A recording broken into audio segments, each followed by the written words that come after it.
जय हिंद everyone, I hope you all are doing good. आप सबका O2IAS एकेडमी के HCA चैनल पर स्वागत है। आज हम अपना पॉलिटी का थर्ड सेशन स्टार्ट करेंगे। अभी तक हम 30 क्वेश्चंस अराउंड डिस्कस कर चुके हैं। आज नेक्स्ट 15 क्वेश्चन को हम डिस्कस करेंगे।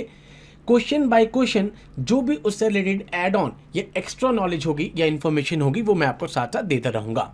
So before starting my today's session, अभी तक अगर आपने O2IAS एकेडमी के मोबाइल एप्लीकेशन डाउनलोड नहीं की है तो आज इसे डाउनलोड कीजिए सो डैट आप हमारे सारे लेक्चर से रिलेटेड जो भी PDF फाइल है वो आपको ईजिली अवेलेबल हो जाए। सो आज का हम सेशन स्टार्ट करेंगे।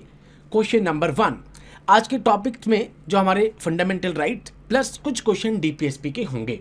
लास्ट सेशन में भी कुछ ऐसा ही था, ऐसे ही हमने 10 सेशंस अपने टॉपिक वाइज डिवाइड कर लिए हैं सो डैट आपकी रिवीजन बहुत आराम से हो जाए। So let's get started. Question number 1, with respect to the fundamental rights consider the following statements. अब जैसा कि मैंने आपको लास्ट सेशन में बताया था कि एलिमिनेशन करना आपको आना चाहिए कि आप एलिमिनेट कीजिए जब भी आपको मोर देन वन ऑप्शंस दिख रहे हैं। Now, right to property was deleted from the list of fundamental right by 44th Amendment 1978. Absolutely right. Initially, we had 7 fundamental rights. Right to property was one of the fundamental rights. उसके बाद जिस पे बहुत सारे cases चलते रहे, supremacy between fundamental rights and DPSP, abolition of zamindari system, इसको पहले ही लिमिटेड राइट बना दिया गया था 1951 में। एंड उसके बाद 9th शेड्यूल को ऐड कर दिया जाता है by First Amendment 1951 that all the laws related with the abolition of zamindari system will be immune from the judicial review। उनके ऊपर कोई भी जुडिशियल रिव्यू नहीं होगा एंड इसको लीगल राइट बना दिया गया under article 300 capital A। Option number 1 is the right one. Right to elementary education is available to the citizens of India only. It is available to the citizens plus foreigners also. Second statement is wrong here. Option number statement number 3, Article 19 protects the citizens' right to move in and out of the country. ये Maneka Gandhi case में भी निकल कर आया था। Article 19 आपको याद रखना है, it is related with the movement with in the country only. जब आप अपनी कंट्री के अंदर ही मूव कर रहे हो, एक स्टेट से दूसरे स्टेट में मूव कर रहे हो, it deals with only that provision. Article number 21 deal करता है when you go abroad. Right to go abroad comes under article 21। तो ये ऑप्शन नंबर 3 भी गलत हो गया। अब इसने पूछा है विच of the following is not correct, 2 and 3 because 1 is the right one. Article 19 और 21 आपको पता होना चाहिए। आर्टिकल 21 लास्ट ईयर भी न्यूज़ में आया था जब यहाँ पर ममता बनर्जी जी को बाहर एक कॉन्फ्रेंस अटेंड करने के लिए नहीं भेजा गया। उन्होंने कहा कि मेरा आर्टिकल 21 यहाँ पर वायलेट हो रहा है, बट बाद में उसके कुछ पॉलिटिकल रीजंस अलग से दिए गए थे। बट आपके लिए इंपॉर्टेंट ये है कि article 19 with in the country, article 20 outside the country. Question number 2, which of the following statement is not correct. Not correct पूछा है about the DPSP's Directive Principles Part 4 of the Constitution. It prohibits the consumption of drugs or toxic drinks. Absolutely right. It promotes equal justice and free legal aid. Last session में भी बताया था मैंने आपको article 39 जिससे हमने किया था NALSA, that is a statutory body to give legal aid to some citizens। उसके बाद हमने कल लिस्ट भी पढ़ी थी उसकी। Option number 3, it directs the states to provide early childhood care and education to the children until they complete the age of 5 years। यहाँ पर क्या होगा 6 years, 0 to 6 years के लिए यहाँ पर रखा गया है। So this is the not correct option out of the 4 options. So C is the right one. Question number 3, consider the following statements with respect to the fundamental duties. Fundamental duties, that is part 4A capital A। हमारे पास अभी 11 fundamental duties हैं। All the 11 fundamental duties were added via 42nd Amendment 1976 of the Constitution. It is wrong one. तब खाली 10 ही थी। 11वीं add कब करी गई? By 86th Amendment 2002, that is free education, right to education. So this is wrong one. It abides the citizen to respect the ideals and institutions, the national flag and the national anthem. 2 is the right one. Option number 2 is the correct option. तो देखो statement में, अब पहली statement में 11 statement, ये 11 fundamental duties भी सबको पता होगी। 42nd अमेंडमेंट से भी पता है सबको कि स्वर्ण सिंह कमेटी से ऐड हुई थी। बट आपको ये ध्यान रखना है कि जो 11th वाली थी दैट इज 10+1, जो 11 थी वो बाद में ऐड करी गई है। Question number 4, the fundamental rights and DPSPs together have been described as the conscience of the Constitution by Grenville Austin। Conscience of the Constitution कहा गया है इसे। DPSP are in the nature of directives to the government of the country, central, state as well as the local। Absolutely right। कल भी हमने किया था DPSPs में कि ये directives हैं, ये directions हैं to the state government to while making a law they should keep them in consideration। Supreme Court has held that fundamental right and DPSP are distinct scheme and DPSP can override fundamental duties। अगर आप मेरी polity की videos को देखेंगे तो उसमें मैंने एक टॉपिक को डिस्कस किया था, supremacy between fundamental rights and the DPSPs। उसमें केस आया था हमारे पास, that is Minerva mill case 1980। 1980 इस केस से पहले ये कहा गया था कि मान लो article 39B clause C, B एंड C कि कोई भी लॉ अगर इन DPSPs को यूज करके बन रहा है और अगर वो आर्टिकल 14, 19 और 31 को वायलेट कर रहा है, this is provided under article 31 capital C, तो उसको नल और वॉइड डिक्लेयर नहीं किया जाएगा। But it is limited only to these articles only. Article 39 clause B clause C, that is equal concentration of wealth, कि भाई आपको वेल्थ को इक्वल कॉन्सेंट्रेशन में यहां पर डिवाइड करना पड़ेगा। सो यहां पर खाली तभी आप DPSPs को ऊपर रख सकते हैं इससे, but it will not be applicable to all the DPSPs। So this statement is wrong that DPSP can override fundamental duties because at the last in the Minerva Mill case it was held that there should be a harmony between the DPSP and the fundamental right। So 1 and 2 are the correct answers।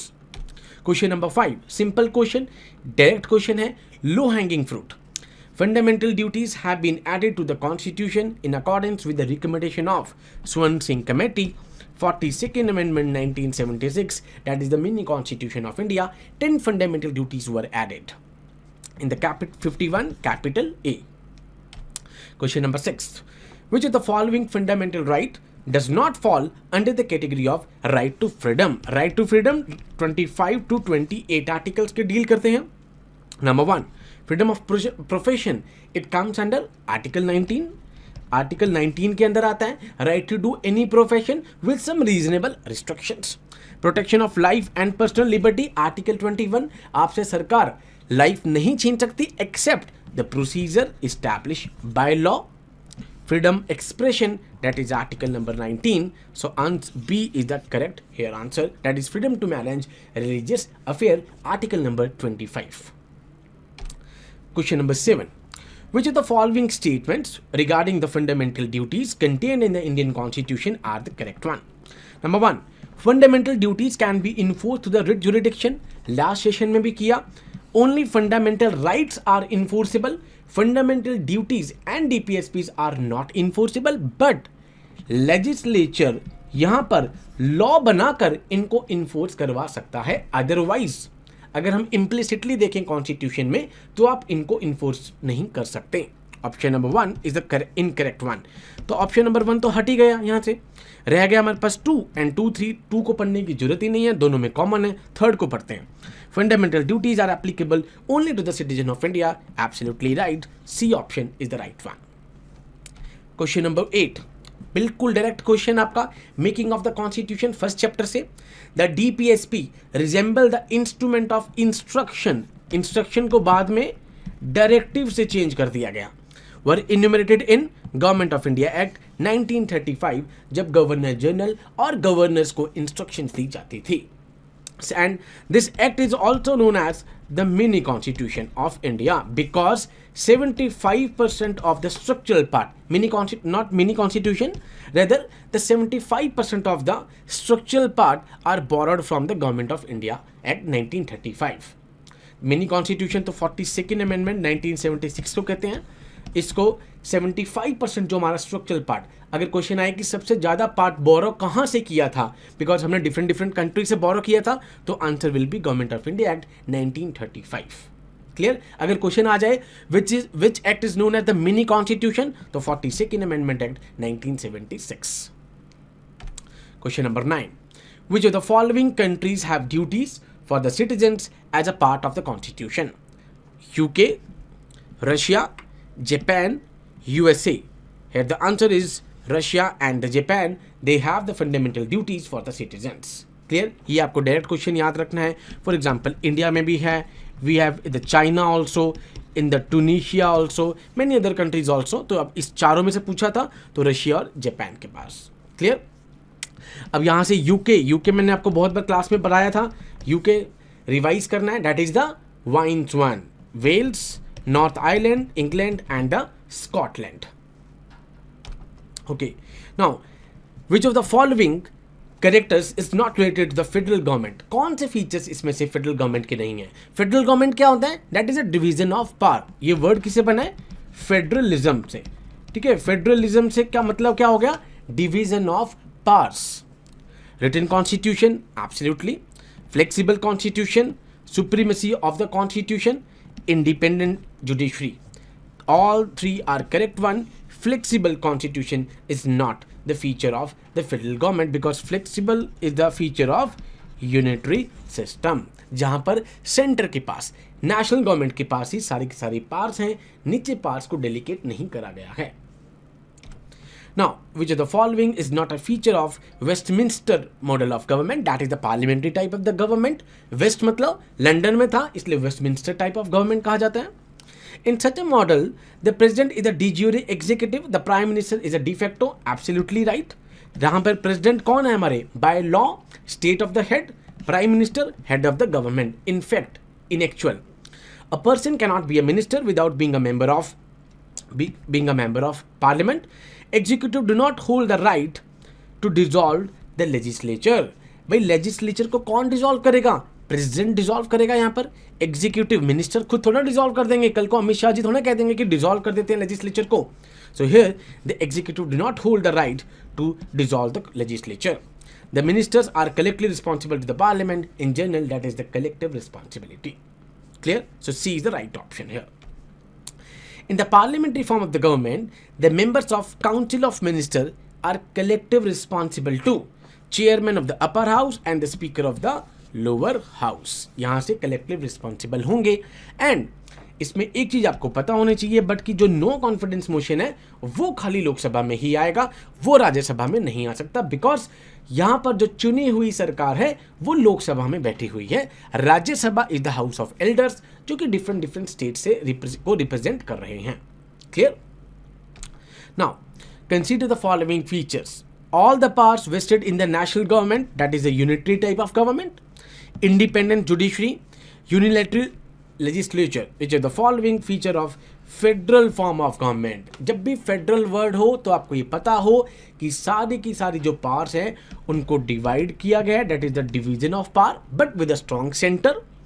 And in the case of unitary system, the powers are not delegated to the state or the provinces. It lies at the center one. So ये feature नाम से पता लग रहा है unitary government का है. Unitary legislature नाम से पता लग रहा है. यहाँ पर किसका होगा? नेशनल गवर्नमेंट का. So 2 is the right one. Question number 14. Which of the following features are the features of presidential form of government? Presidential type of government के क्या फीचर्स होते हैं पहले हम डिस्कस कर चुके हैं. प्रेसिडेंट मतलब head of the state, head of the government. दोनों कौन होगा? प्रेसिडेंट होगा. एंड यहां पर जो राष्ट्रपति होंगे वो लेजिस्लेचर को रिस्पॉन्सिबल नहीं होंगे, जैसे हमारे यहां पर प्राइम मिनिस्टर रिस्पॉन्सिबल है to the legislature. Executive is responsible to the legislature. Prime minister is responsible to the legislature here. Single executive, quite obvious, दोनों के दोनों राष्ट्रपति ही हैं, तो 1 इज करेक्ट 1. अगर 1 करेक्ट है तो ये ऑप्शन तो नहीं हो सकता. अब बच गए 3. President and legislature are elected separately. Okay. President is responsible to the legislature. Absolutely wrong. Third नहीं होगा बिकॉज प्रेसिडेंट वहां पर इंडिपेंडेंट है. क्लियर? तो third option is here wrong 1, तो थर्ड कट गया यहाँ पे. Dissolution of the lower house, वहां पर प्रेसिडेंट लोअर हाउस को डिसॉल्व नहीं कर सकता है. So 1 and 2 are the correct answer of this question. आपको याद रखना है प्रेसिडेंट, उसके अलावा दूसरा होता है parliamentary system, that is the prime minister with the help of council of minister. The head of the government is prime minister. Last question. Which of the following countries have the federal form of government? दोबारा से federalism पे question पूछा है. France, Australia, Russia, Britain, and the Brazil. Here the answer is the Australia is having, Russia is having, Brazil is having. Clear? That is 2, 3, and 5. They have a federal form of government. Clear one? So इनमें से ये बिल्कुल fact based question थे, ये मैंने इसलिए डाले हैं सो डैट आपको ये फैक्ट्स पता हों. क्लियर? सो ये था हमारा आज का session with respect to the fundamental rights and some question to the DPSPs. ऐसे ही हम हर एक टॉपिक को टच करते करते सभी में से 15-15 क्वेश्चन डिस्कस करेंगे सो डैट आपकी रिवीजन होती रहे एंड आपका एक कॉन्फिडेंस बूस्ट होता रहे साथ साथ. So with these words I am concluding today's session. जय हिंद टू ऑल, टेक केयर.